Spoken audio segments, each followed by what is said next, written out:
அன்பர்கள் அனைவருக்கும் வணக்கம்.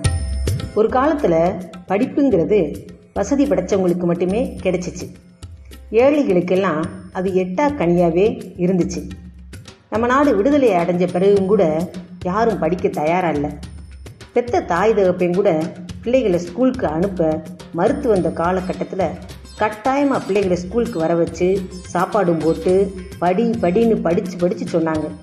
இன்றைக்கி இருக்கிற மாணவர்கள் தான் நாளைக்கு தலைவர்கள். ஒரு குடியாட்சியில் நல்ல குடிமக்களை உருவாக்கணும்னா கல்வியால் மட்டும்தான் முடியும்னு ஆட்சியாளர்களும் கல்வியாளர்களும் நினச்சாங்க. நம்ம நாட்டில் எல்லா வளங்களும் இருந்தும் நம்ம நாடு ஏன் பொருளாதாரத்தில் முன்னேறலைன்னு நோபல் பரிசு பெற்ற இந்திய பொருளாதார மேதை அமர்த்தியா சென் அவர்கள்ட்ட கேட்டதுக்கு அவர் நம்ம நாட்டு மக்கள் எல்லாருக்கும் நல்ல கல்வியை கொடுக்கணும் அப்படின்னு சொன்னார். அப்போருந்து மத்திய மாநில அரசுகள் நம்ம நாட்டில் இருக்கிற எல்லாரையும் படிக்க வைக்க நிறைய முயற்சி எடுக்க ஆரம்பிச்சிட்டாங்க. வாங்க பார்க்கலாம், இனிமேல் கல்விங்கிறது எல்லாருக்குமே எட்டிய கனிதாங்கிறத தித்திக்கும் தீஞ்சுவை ஊடகம் வாயிலா எப்படின்னு பார்ப்போம். எட்டிய கல்விக்கனி. முல்லை அரும்பாகி முழுப்பூவாய் மாறும் முன்னே தொல்லை துரத்தியதால் தொழிலாளி ஆகிவிட்டேன். துள்ளி ஓடி பள்ளி செல்லும் வயதில் துடைக்க வந்தேன் மேசையை. கலெக்டராகும் நினைவினில் கல்வி கற்கச் செல்கையில் குடும்ப பாரம் அழுத்தவே குளிதோண்டி புதைத்தேன் ஆசையை. நான் இழந்து தவித்தது கல்வியை அல்ல கண்களை. பாமரன் எனக்கு பள்ளி ஒரு கேடா, எட்டா கிளையில் கிட்டா கனியென இருந்தேன். இனிமே கல்வியை சுவைத்து மகிழ துணைக்கு வருவார் யாரோ எண்ணி நின்றேன் ஏக்கத்தில். அரசு செயல்படுத்தி வரும் வாய்ப்புகள் அனைத்தும் அறிந்தேன்.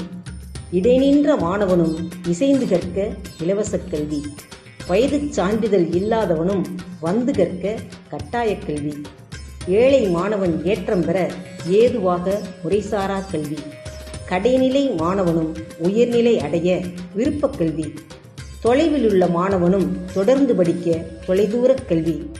எண்ணினேன் நல்ல காலம் பிறந்ததென்று, எடுத்துவிட்டேன் எனக்குள் மறுபிறவி. என்னையும் கற்போம், எழுத்தையும் கற்போம், கணினியும் கற்போம், நற்காவியம் படைப்போம். வாழ்க்கைக்கு விடை தருவன தடைகளை உடைப்போம். இறந்த காலத்தை பேசி வீணாக்காது எதிர்காலத்தை ஏற்றம் பெறச் செய்வோம். சாதி சாதி என்று நம் முன்னோர்கள் சொன்ன முதுமொழிக்கு எதையாவது சாதி என்று சொன்னதாக புது அர்த்தம் புனைவோம். கல்வியின் வேர்கள் கசப்பானவைதான், கனிகள் இனிப்பானவை. திறமை எனும் தேரை இழுத்து வர வழிகள் தேடுவோம். திறமையை உண்டாக்க வல்ல கல்வியை திறம்பட கற்போம். கரும்பு தின்ன கூலியா, கல்வி கற்க வருத்தமா? பெற்றோர் அற்றவன் மட்டுமே அனாதை அன்று, கல்வியறிவு அற்றவன்தான் அனாதை இன்று.